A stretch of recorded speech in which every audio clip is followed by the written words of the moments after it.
జయశంకర్ భూపాలపల్లి జిల్లా కాళేశ్వరం ప్రాజెక్టులో భాగమైన మేడిగడ్డ అన్నారం బ్యారేజ్లను రేపు టీఆర్ఎస్ పార్టీ పిలుపు మేరకు చెలో మేడిగడ్డలో భాగంగా పెద్దపల్లి జెడ్పీ చైర్మన్ పుట్టా మధు చెన్నూరు మాజీ ఎమ్మెల్యే బాల్క సుమన్ ఏర్పాట్లను పరిశీలించారు. అనంతరం కాళేశ్వరం ప్రాజెక్టుపై కాంగ్రెస్ ప్రభుత్వం దుష్ప్రచారం చేస్తుందని బాల్క సుమన్ అన్నారు. తెలంగాణ రాష్ట్రానికి వరదాయిగా ఉన్న కాళేశ్వరం ప్రాజెక్టుపై కాంగ్రెస్ కుట్రలు చేస్తోందన్నారు. కుంగిన పిల్లర్ వద్ద కాపర్ డ్యాం నిర్మించి ప్రాజెక్టులోని నీటిని చేసి కన్నేపల్లి నుంచి నీటిని ఎత్తిపోసి రైతాంగం ఆదుకోవాలన్నారు. శుక్రవారం నాడు 5 బస్సులో మేడిగడ్డకు చేరుకొని అక్కడ కుంగిన పిల్లర్లు పరిశీలిస్తామని, అనంతరం అన్నారం బ్యారేజ్ వద్దకు చేరుకొని అక్కడ పరిశీలించిన అనంతరం ఏర్పాటు చేసిన స్టేజ్ పై మాజీ మంత్రులు పవర్ ప్రెజెంటేషన్ ఇవ్వనున్నట్లు తెలిపారు.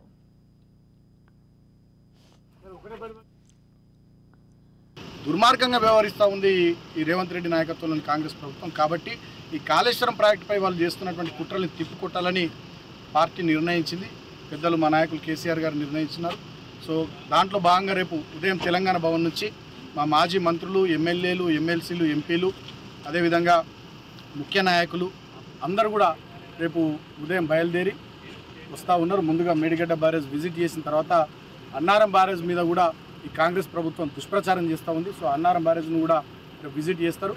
దాని తర్వాత అన్నారం బ్యారేజ్ దగ్గరనే ఆ సైట్లోనే ప్రెస్ కాన్ఫరెన్స్ పెట్టి నిజాలన్నింటినీ, ఇక్కడ జరుగుతున్నటువంటి వాస్తవాలు ఏంది, ఇక్కడ ఉన్నటువంటి విషయాలు ఏంటి, దీని మీద జరుగుతున్న దుష్ప్రచారాలు ఏంది అనేటటువంటి అన్ని విషయాలను ప్రపంచానికి, తెలంగాణ సమాజానికి రేపు మా నాయకులు చూపెట్టాలనేటటువంటి ఆలోచనతోనే ఈ క్షేత్రస్థాయి పర్యటనకు పార్టీ నిర్ణయం తీసుకున్నది. కాబట్టి రేపు చెలో మేడిగడ్డ కార్యక్రమం డెఫినెట్గా ఇక్కడికి మా ఊళ్ళు వచ్చి ప్రజలకు వాస్తవ విషయాలు వివరించేటటువంటి ప్రయత్నం జరుగుతుంది.